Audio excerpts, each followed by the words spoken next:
episode of GraysMatter podcast where we talk about things and stuff. This is the season finale. Our co-hosts today are Nat. Hi, everyone. My pronouns are they, them. And Sarah. Hello, my pronouns are she, her. How are you doing tonight? I am functional. Doing okay. I showered and I am moisturized, so doing okay. Nice. And how are you doing, Justin? I am very tired. Did not sleep well. Oh. Did not wake up well. So I had a dream. My sciatica was flaring up so bad that I lost feeling in my legs. And I woke up with my sciatica flaring up so much that my legs were feeling like they were burning. So I was like, oh, yeah, I just had so much pain that it was in my sleep. Oh, God, that sucks. I'm sorry. That is very unfortunate. Normally, that kind of pain is just the migraines when I have migraines when I'm sleeping. Never had it with the sciatica before. So that was frustrating. Had an accomplished day today, which is good. And now I'm here with y'all. Yeah, you did. Yeah. Yay! Department of Education can suck it. Well, that's any day, not just today. That's true. True facts. Yeah. Filled out paperwork to try to get a loan rehabilitation because it is really hard to keep up with student debt when you don't make money. Just can't do it. I'm shocked. It was like their quote-unquote reasonable amount was going to be something like 10% of your total income, which all is already allocated to necessities. 15%. Cool. Yeah. I'm like, yeah, I need that to pay rent and eat. And that's most of my income. Well, not most of it. I mean, it's 15%. But, when you're only making so much money and, rent you can't spare the 15%. Yeah. Rent itself is about 50% of your income as it is. The rest on top of that, it's like, no, you just can't do that. But, I wish they would just forgive your whole loan at this point. Yeah, it's been 10 years, 12 years. When did I graduate? You think I'd remember this by now? I mean, as it gets further back, the math gets harder. Yeah. It was almost 10 years for me, and you're 7 years older than I am. But I did not graduate as a traditional student. Gotcha. Got my bachelor's in 2012, my associate's in 2010. So what had happened was, after I graduated from high school, class of 2001, I took a year off, and then I went to college, taking a class here and there, paying out of pocket, until I got laid off from a job, and went to school full time, using as much financial aid as I could to plow through school, get my degrees, so I can get, a proper grown-up job, so I could be an adult and pay off my student debt and get a home and be an adult. And so, I got my associates. It took 8 years to get that associate's because the first 6.5 I was taking one class at a time. Then got them all done. Then 2 years for my bachelor's. Graduated, and there was no work. That was trying to do the math. Does that mean you would have graduated right around when the recession hit? Just about, yeah. Yeah, there it is. The only reason I got work as a 2012 graduate was I was working at Brugger's Bagels, and one of the people who came in as a regular was a headhunter, and she liked me. So she said, come in for an interview, and that's how I got my job. Nice. The old, It's not what you know, it's who you know. So very true. Mm-hmm. So very, very true. Not that I'm not qualified for my job. My boss keeps telling me I'm wonderful, but Oh, absolutely. But, you had to know the person to be able to get the opportunity to apply in the first place. Exactly. Let's see. So it's not the Great Recession, because that was 2007 through 2009. Mm-hmm. But it was wow, there's been so many recessions. It was kind of the after effects of that one, because it was a great recession and it did affect job prospects right about until we both graduated with our bachelors. Yeah. So... yeah, that was terrible. Yeah, I've got a friend who's a dad now, and he still hasn't found a job he likes. Yeah, I get that. So when I was in college, working on my bachelor's, so after I already had my associates, I was working on my bachelor's. I was trying to do some temp work, through a temp agency to help make ends meet. Sure. And I'd be like, yeah, just give me some part-time, short-term stuff for now because school is my priority. Just want to be able to make some extra money here and there. And they'd send me, these long-term full-time contracts. I'm like, you're not listening to me. I don't own a car, need short-term, part-time. So they were just, not getting me anything that was short-term or part-time. And then after I graduated, they were sending me short-term, part-time if they sent me anything at all. And I was like, really, you guys? They finally got your preferences updated. Yeah. And I was like, yeah, okay, I'll take it, but do you have anything long-term? No. Do you have anything full-time? Well, I've got this thing. Okay. Where is it? Oh, it's really close to you. I don't own a car. Where is it? Oh, well, it's on a bus line. Okay. Which bus line? Because you don't understand how buses work, do you? Oh, okay, so it's over here. All right, so yeah, that is a 3-hour one-way bus ride. I can't take that one. Oh. Jesus. Yeah, so yeah. Eventually they stopped calling me back. That was frustrating. But then I did get a job, which was nice, until that place shut down. And that wasn't nice. Yeah, things suck. I and still not get in a fun way. Yeah. I still get emails from I did part-time work when I was between jobs with a temp agency, and 10 years later I have not worked with this agency in 10 years, and I still sometimes get recruiting emails from them, and it's like, how many times do I have to tell you I don't want to hear from you anymore? I have a full-time job. Oh yeah. The temp agency is still emailing me now and then. But what if you want a different job? One that pays less and has worse hours. Of course. Yes. How can I pass that up? Yeah. Yeah, no. That's so frustrating. The one thing, well, aside from help from friends, the thing that was able to keep me afloat during the periods of unable to find work was the theater I was working at, because I was able to help out in the office until I eventually became the audience services manager, a position I didn't want in the first place. Whoops. Yeah, I just kind of fell into it. Manage our front of house. It's the best job. It's the customer service job. It is. So many jobs in theater are just who's won't say no to it. Yep.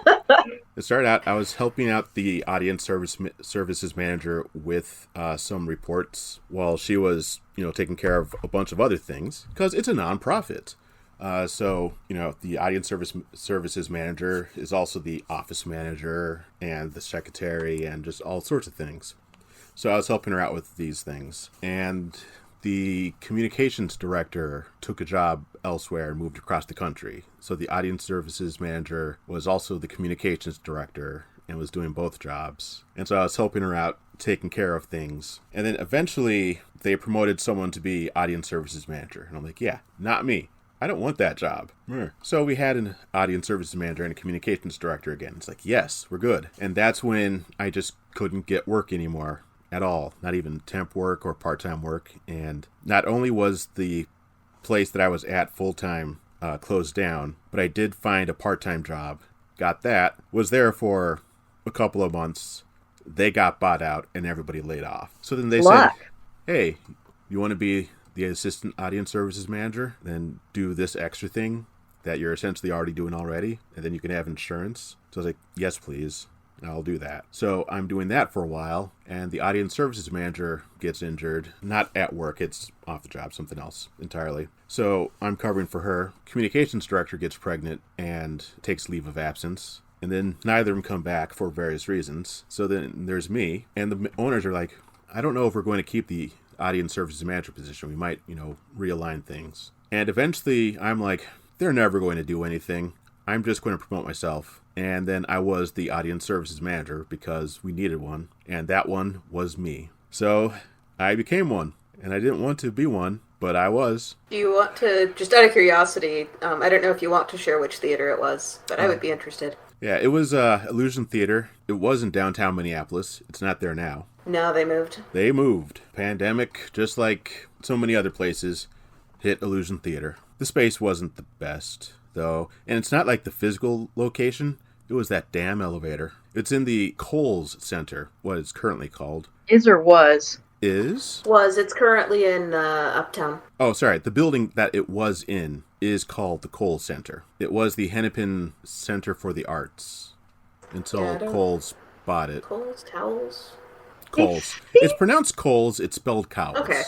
Yeah. Yeah, I think I went to that theater a couple of times when I still lived in the Twin Cities. The Kohl's building was picked up and moved down the street and welded to the side of the Hennepin building. So that was a fun time. I don't know why they moved the building down the street and then glued it to ours, but they did. Because they wanted a center. I know that they're doing classes there. They do acting and singing and dancing classes. I saw a one-man show by Tova Felcha there. My partner and I went for our 4th anniversary. It was really fun because I'm a huge Crazy Ex-Girlfriend fan, and Tova Felcha is a ball of energy. And I'm pretty sure they do big dance companies tour through there. Yeah, that's true. They do. They do get bigger turnout than any of the theaters in the tall side. Was it Hennepin Center of the Arts or the Hennepin Theater Trust? See, now I'm double guessing myself on which building it was called before the Kohl's bought it. The Hennepin Theater Trust is a group that manages all of the theaters that are on Hennepin. So the State, the Orpheum,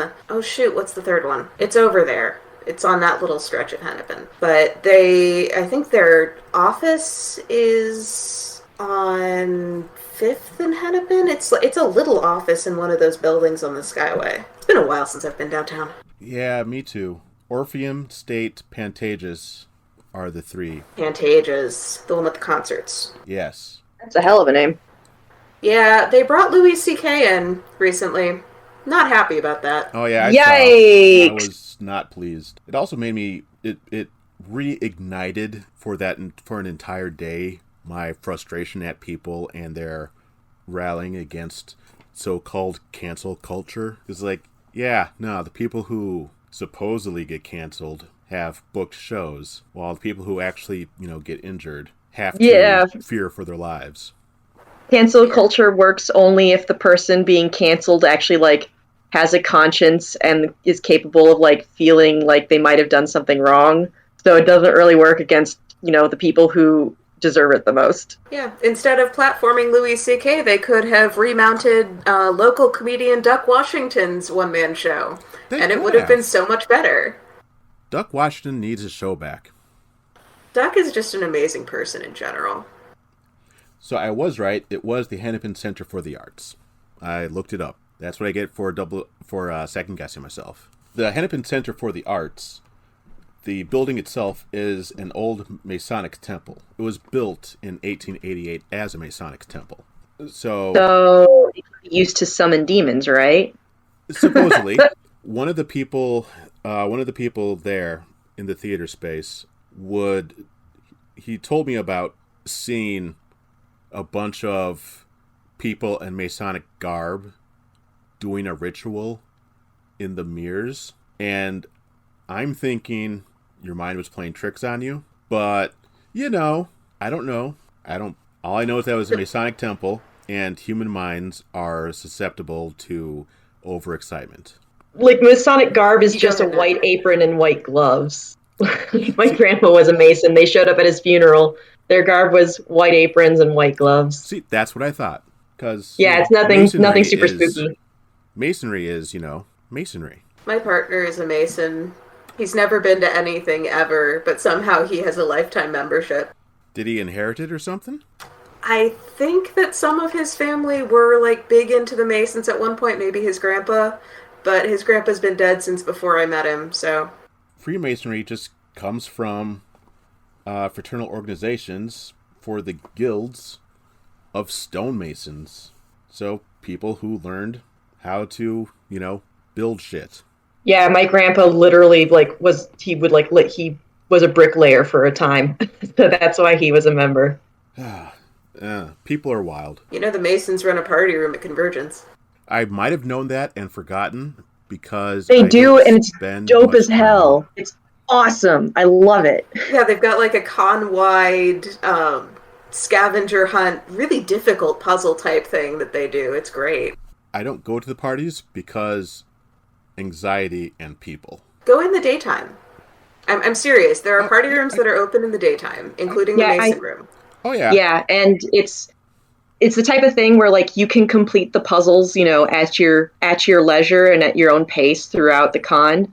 What you win is you get like VIP access to their back room where they keep the good booze. But if you're not interested in that, then you just get the bragging rights. Yeah, Royal Manticore Navy, at least one of the years when we had party rooms there, we had the party room open during the day as well. It was when we had Artemis playing in the party room before we got a space in the gaming area. I really hope Artemis can come back this year. Yeah, that would be nice. Though if it does, I won't be there to help out because I decided I'm not going this year. The pandemic, when Omicron hit, Lur from Omicron Persei 8, Futurama. So when the Omicron hit, we had, 2 or 3 good months. None of my friends got sick. COVID didn't hurt anybody that I knew. Had 2 or 3 good months. And all my friends were still being cautious, washing hands, wearing masks going out, all vaccinated, getting boosters. And then for several weeks, 2 friends and their families every week caught it. And I said, nope, I am out. Not going to anything. I am done. Just writing off this half of the year. I mean, Convergence isn't until the next half of the year. Yeah, but it's also a big gathering, so I'm still not going to. That's fair. So we've been pretty lucky to miss the most of it. 2 of our friends got COVID, but they were completely asymptomatic. They just, were told they were exposed and then tested positive, but they never really had any sickness. They just were like, well, we'll just quarantine until we're safe to be around people again. I was worried that I had it for a hot second there a couple of month ago. Sinus infection. Just a sinus infection. So I'm on antibiotics. That's nice. Yeah, just took a while to be seen for them. They are. I'm worried about when they stop working. Let's go back to talking about theater. I saw a play last night for the first time in like 2 years. I went to see, it's called The Virginian. It is an adaptation of a novel that was written in, I want to say, 1910-ish, or just after the turn of the 19th century, 20th century, whatever. It's apparently considered one of the foundational novels of the Western genre. Like, it has it set a lot of the tropes and archetypes about, for cowboy fiction and that kind of thing. Ooh. Yeah. So that was a big selling point for me because I'm all about cowboy shit. And also, as part of their advertising, they're like, also, we use 2/3 scale horse puppets because there are some horses that are major characters. And I was like, I'm sold. I want to see the horse puppets. Nice. The Virginian, you said? Yes, the Virginian. A Horseman of the Plains? Yes, that is the one. And honestly, the play itself was fine. I have notes about it. I haven't read the novel. It was more like a set of vignettes or just short little scenes because you could tell they were trying to cover a lot of ground in the amount of time that they had, a whole novel's worth of stuff. And so there were some pacing issues that I was feeling, but it did make me want to actually read the book because it seems like it would be a really, really fun book to read. And the performers did a very good job. You could tell they worked hard. It was really great because you could tell they were conscious with their casting that they really wanted to reflect the fact that there were a ton of black cowboys. So the main character was a black actor, his boss and his wife were black actors, and that was really great to see that they didn't do the whitewashed version of Western history. Nice. Yeah. The only thing I know about The Virginian is that there was a TV show based off of that, and it was the 3rd longest running Western on television. Oh, shit. When did it air? It aired 1962 to 1971. Neat. I'll have to look around and see if I can find it. Yeah, it was loosely based on the book, on the novel. Yeah, the novel itself is pretty straightforward. But yeah, it's really funny because the theater that it's in, it's called City Lit Theater in Chicago. And it's in an old church building. Ooh. And I believe it's still active as church offices, as it's just that the church rents out part of their space to this theater. And it's a very old church. I didn't live in Minneapolis as an adult long enough to know if you guys really have this kind of thing, but there's a lot of theaters in Chicago that they're called storefront theaters, where they're just crappy little places that are only half retrofitted to be actual theaters, and the audio, the acoustics are usually pretty shit, and the seating is really weird. But, hey, it's what we got. So we're going to put on shows in this little space. Yeah, Black there's box a couple theaters. of those. They're not even, I wouldn't even call them black boxes per se. I don't know. I don't know what the strict definition of a black box is. It kind of feels more like the Bryant Lake Bowl would be one of those theaters. Yeah. Yes. I could see that, yeah. And then, what is that place on Hennepin and... Is it Hennepin? Lindale? Lindale and Franklin? You're thinking of Torch, but that was torn down, and there are condos there now. Oh, right. Yeah. I knew that, because there's the construction there. Oh, man. I saw a production of Macbeth there in college, the Shakespeare class that I was taking. It was one of those freshman seminars. We went to go see this production of Macbeth. It was really intimate, which for Macbeth is really freaky. Because you're right there as Lady Macbeth is washing her hands in front of you and clearly going insane, and Macbeth is like murdering people, and they had the blood effects, and it was like we were in there with them. It was really cool. That does sound awesome. It does sound awesome. Oh, Macbeth was in Gargoyles. I watched like the first 3 episodes of Gargoyles with my nephew, but I am ashamed to say I have not watched the whole thing myself. You have seen more than I have, much to the shame and admonishment of my friends.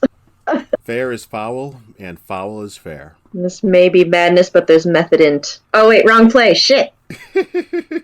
Gargoyles is good, and I'm not going to say it's the best Disney show. You know what? No, I'm going to say it's the best Disney show. It's still the best Disney show. Owl House is giving it a run for its money. I have not seen Owl House. Oh my gosh, it's amazing.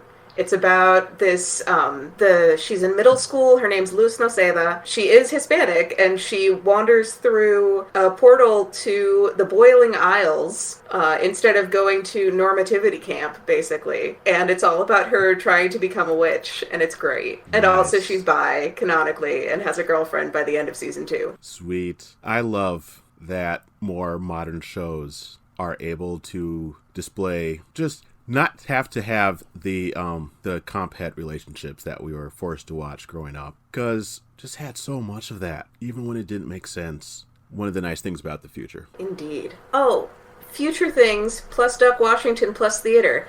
There is, I think it's still going on. Duck wrote a play called Reboot. Yes, it's running until the end of February. It's a Zoom play.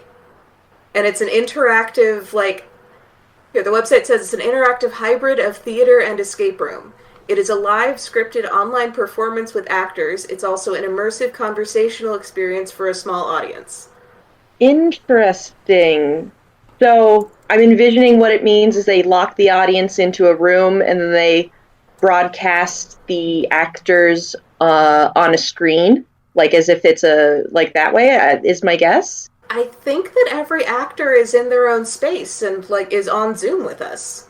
Interesting. Very interesting. We should post a link because then people will go to it. Yeah, I am intrigued by this concept. When you said reboot, for a moment there before you explained it, I was thinking it was going to be like that cartoon.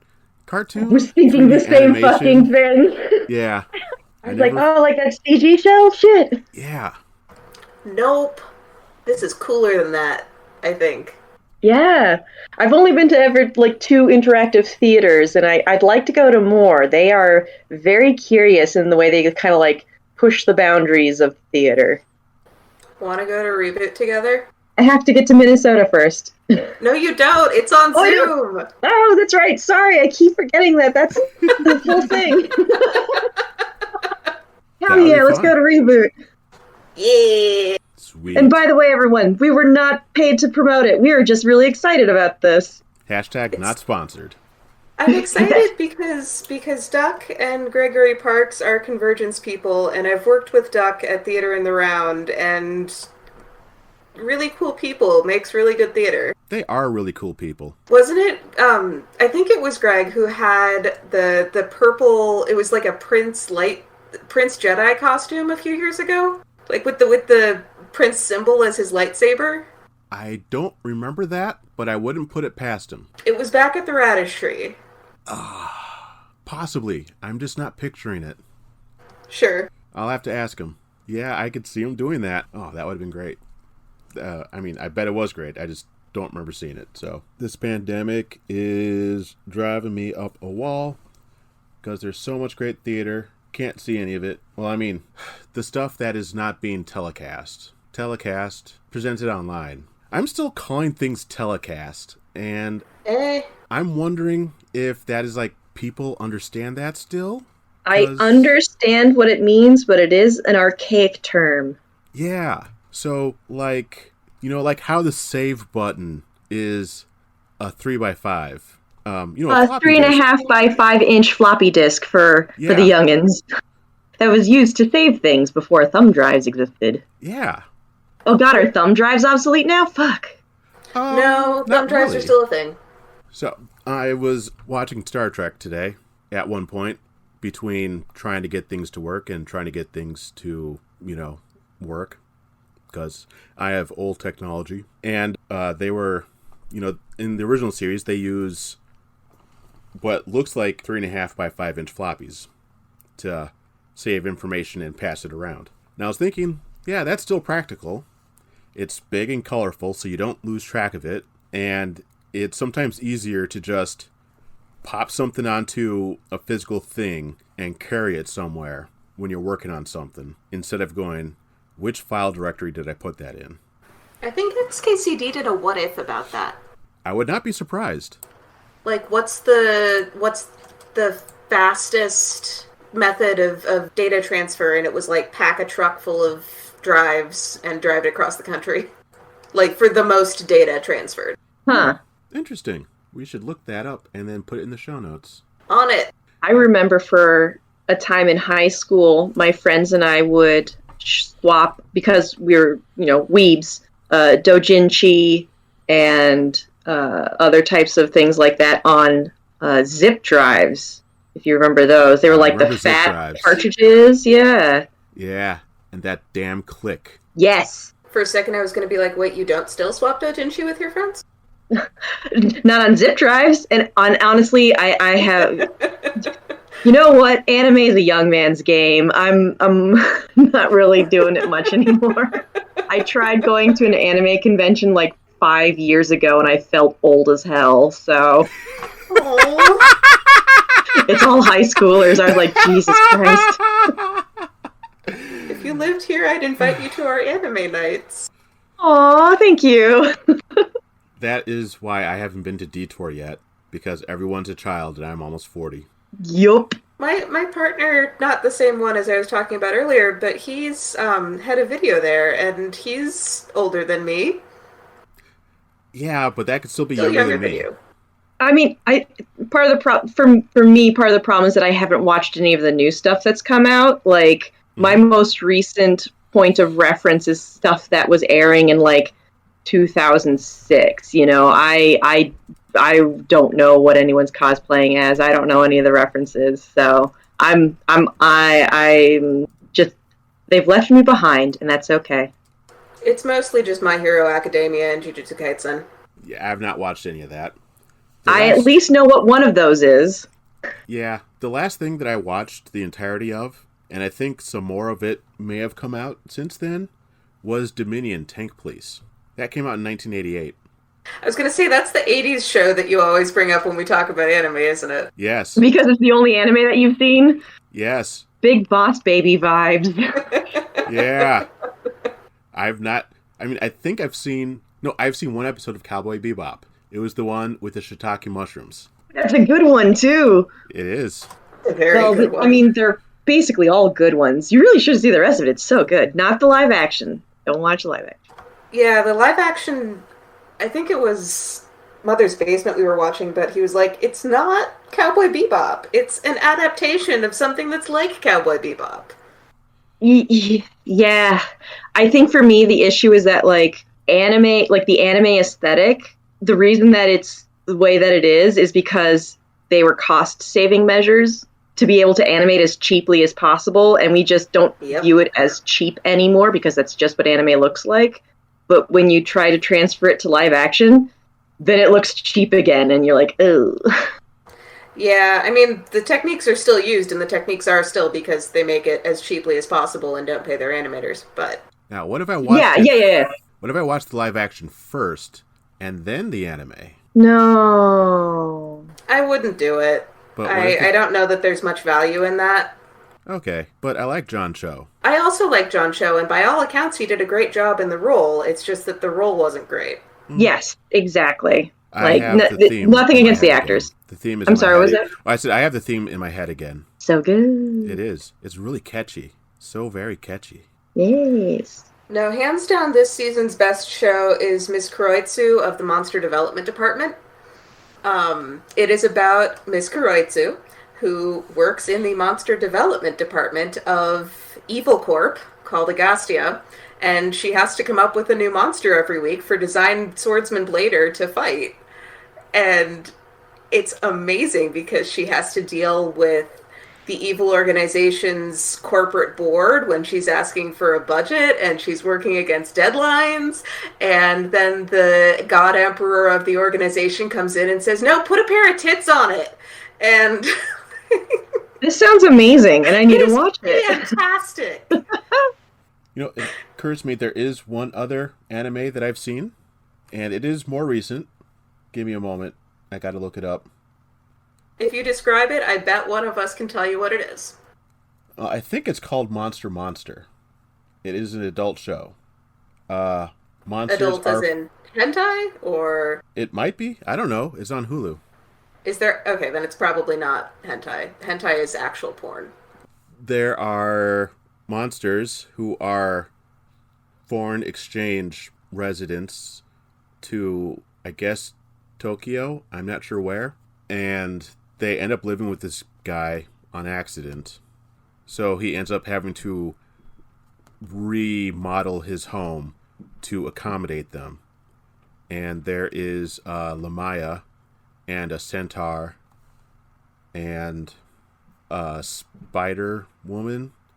Like a drider. Yeah. So it's like it's the classic setup of a bunch of weirdos who are roommates, and they have to deal with the conflicts that come with that. Monster. Type it, and we can say it. Musume. Monster Musume. Musume, thank you. In this context, it would be like cute girl. Everyday life with monster girls. Yes, that is the name of the show. It is listed as a comedy, animation, TV, MA. Ah, so it's a harem anime, but for monster fuckers. That's what I'm looking for. Harem anime. Gotcha. Okay. Yes. I don't know how I found it. I'm on a friend's Hulu account, and it came up in the recommendations. And so I said, okay. And it wasn't bad. And the storyline with the detective / state security, kind of? I can't really describe it. Was actually pretty good. So I was like, all right, I'll keep watching it, see where this is going. So half the time it's like, fluff. And then other half is like, intriguing. And then every so often I'm like, this might be saying something about society, or it might just be happenstance, and that's what I'm reading about it. But whatever. That's anime in a nutshell. Wow, this is serious. Wow, this is fluff. Is this saying something about society, or am I reading too much into it? Look, boobs. Oh yeah, there's a lot of boobs in this anime. It's mostly boobs. Yeah, if it's a harem anime, that's half of what they are. If you liked that, though, I would recommend Is It Wrong to Pick Up Girls in a Dungeon? Like, not like, do they work in the dungeon, or? They raid the dungeon. It's like a RPG dungeon. Oh. Also called Danmachi, for short. I'm still wondering if it is wrong to pick up girls in the dungeon, then. I think that's entirely context dependent. Yeah. I agree. The hilarity of it is the main character, the guy that the harem revolves around, doesn't want to pick up any of the girls. Yeah. They just all congregate to him. That's part of the fantasy, isn't it? Most of the harem animes? The whole idea. Only seen one. I've only seen a few harem animes, and again, this was like 15 to 20 years ago. But yeah, like that's part of the fantasy is that this random guy who's just a normal dude, the audience avatar, is having women throw themselves at him, even if he doesn't want to. That the idea that he's so irresistible for no particular reason. That's the fantasy. Yeah. Belle actually does have some personality, and it's very cute. So that's part of what makes this a slightly better show than those. At least with this one, the human guy has a personality as well. And it's not like he is, how do I want to put this? Creepy like Heinlein's self-insert character in Stranger in a Strange Land. Creepy? Hey, Heinlein can't not write creepy characters. He was a fucking creep. Yeah, that's true. That is true. Like, Lovecraft couldn't write a not racist character. Also true. Heinlein and Lovecraft, those two. And yet, so much of our sci-fi and fantasy lit is based around them. And not a large percentage because of, Mary Shelley and Jules Verne and many other names that I'm not going to list because there's plenty. But there's still significant names that will probably last for a long time. Like a Heinlein bomb, You drop a rock onto a planet from space. Was that what they were referencing in the movie Starship Troopers? Because I forced myself to read the book Starship Troopers. It was awful. It took me like a year, and I don't remember hardly any of it. But in the movie, they say that the bugs dropped a rock on Earth and wiped out most of South America. Oh, yeah. Well, no. Yes, kind of. The phrase Heinlein bomb, to my understanding, comes from The Moon is a Harsh Mistress, where the loonies, the residents of the moon, drop rocks onto the Earth because they're trying to win their freedom from the Earth government. But yes, in the book Starship Troopers, the bugs did attack Earth as well in a similar manner. I'm now thinking, sorry, and I'm like, oh, and that's just like The Moon is a Harsh Mistress is just like the plot of Char's counterattack in Mobile Suit Gundam. Wow. Back to anime, baby. It came from Mobile Suit Gundam. Yeah. It came from Mobile Suit Gundam, screw Heinlein. Yeah. I never did watch Mobile Suit Gundam, but it's so good. Know about it. And I had it explained to me via Exo Squad. If anybody has watched Exo Squad. I am unfamiliar. All right, so Exo Squad was a cartoon in 1993 and 1994. So in Exo Squad, what it is, it's the future. Humans create these clones called Neo-Sapiens who are blue, and they're very strong, and they were designed to withstand harsh environments so that they could work on terraforming Venus and Mars, and they were essentially a slave race. And the Neo-Sapiens rebelled and took over the solar system, well, just Venus, Earth, and Mars. And Exo Squad and the Exo Fleet are fighting back, trying to take back Earth and Mars and Venus and try to broker peace, because the Neo-Sapiens, before the series started, the Neo-Sapiens were given freedom like a generation earlier, I think.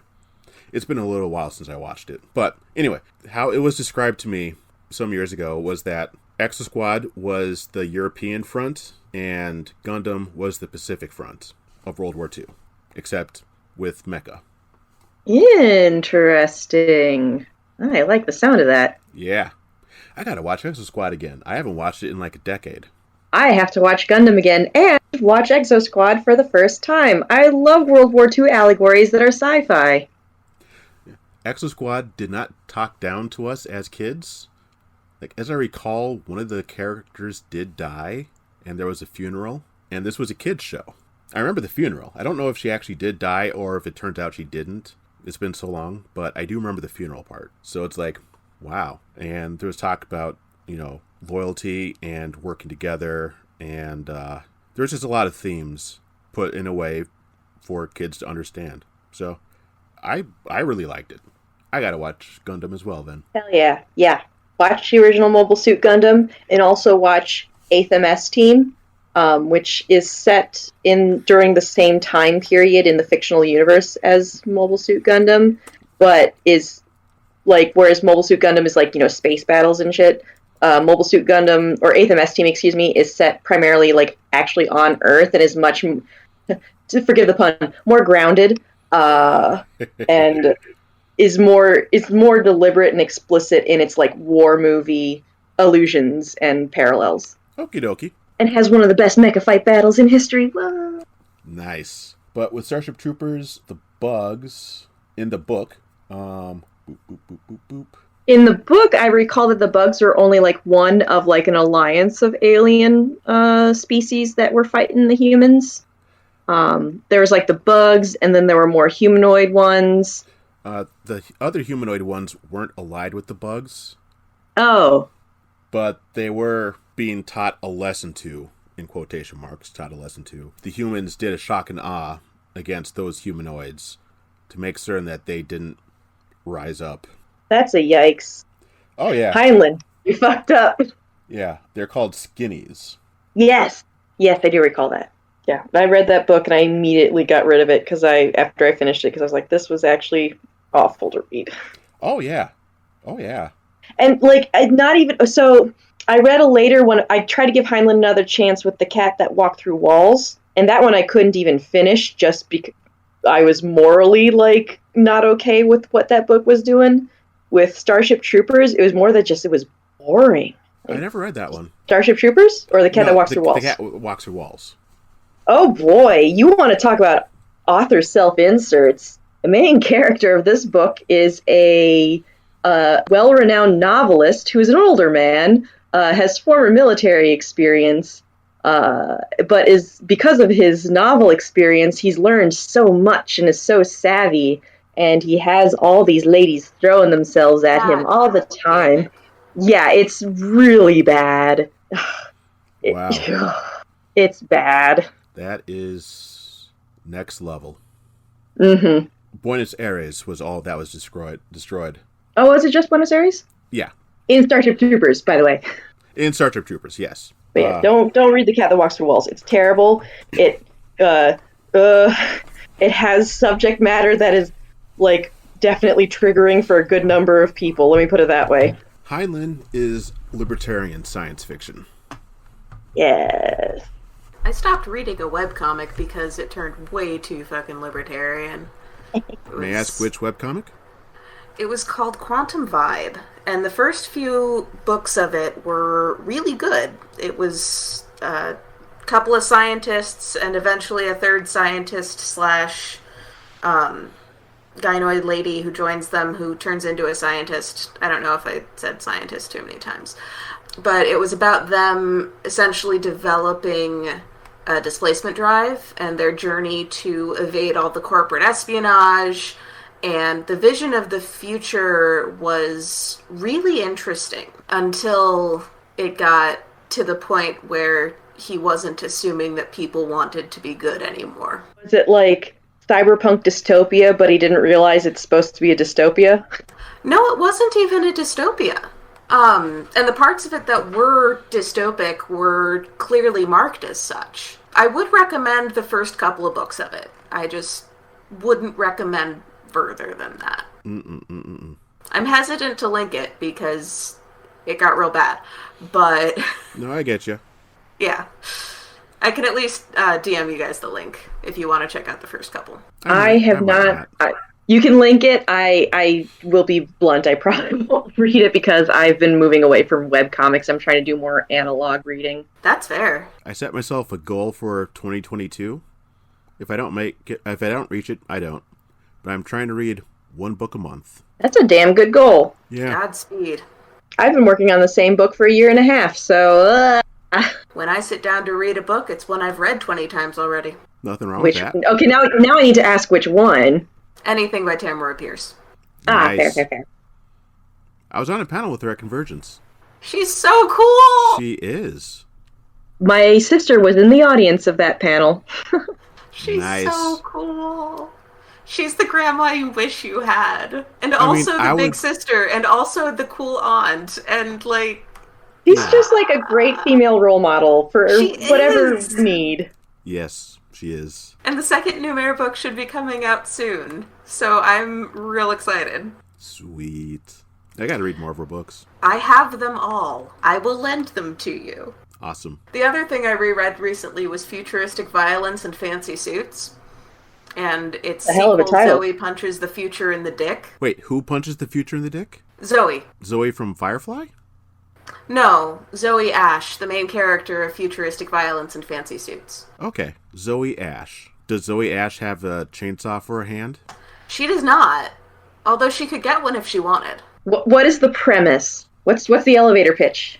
The premise of the first one is Zoe was the product of a one-night stand between a stripper and an insanely rich man, and she has grown up with the stripper in a trailer park. The insanely rich man dies, and she is suddenly thrust into a high-tech dystopian Vegas on steroids world where she is the center of it because he left her everything. And I mean everything. I'm very intrigued by this. I'm wondering It's why by- he left her everything. Was it out of guilt? A little bit. It could also be just if he died intestate, if they used like normal modern inheritance rights, then she would get it by default.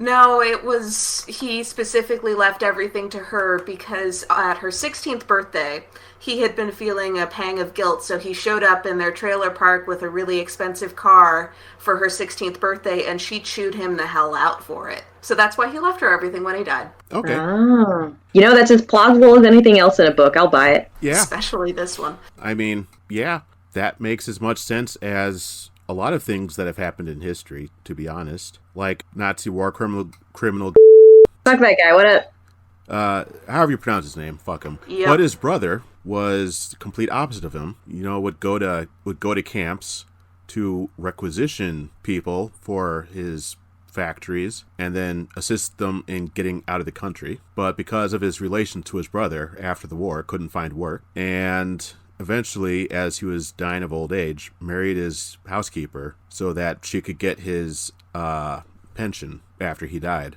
Didn't we discuss that situation the last time that I recorded with you? You know, I bet we did. About the Civil War widows. Yeah, Civil War widows did that too. Yeah, That is just yeah. a thing that happened in history to, help take care of somebody. We are recording this on January 29th, and International Holocaust Remembrance Day was this past week. It was. Oh, yes. Thank you for reminding people. Can I tell you all the story of my wedding veil? It has to do with the Holocaust. Please do.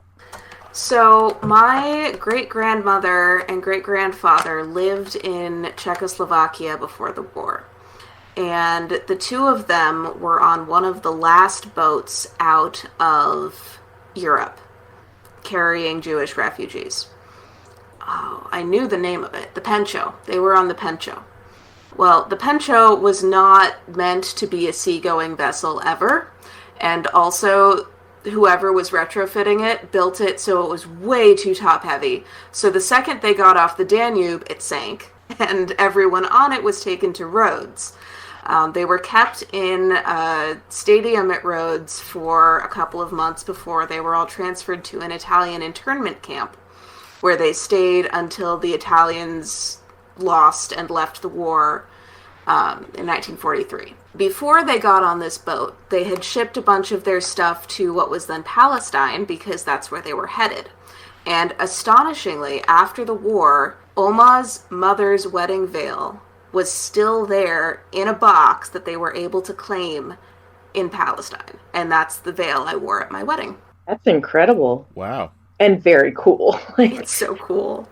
I feel like saying it's very cool kind of like understates the emotional and like historical significance of that, but goddamn, that's amazing. Yeah. I don't actually know where in Europe the Danube flows through. It is one of the big ones. I am bad at geography and I don't know, but I do know the music. The Blue Danube. Yes. And there's a runabout named after the Danube River, for those of you who watch Star Trek Deep Space Nine. Nice. The sad part of that story is you've got all these Ashkenazi Jews who were refugees from Europe who were moved from Rhodes to an Italian internment camp. And the Italians were actually pretty against Hitler's genetic ethnic cleansing policies. So they did what they could to intern people rather than summarily execute them. So the population that was transferred to the internment camp survived, and the native population of Rhodes, the Jewish population of Rhodes, was eradicated when Hitler invaded. Jesus Christ.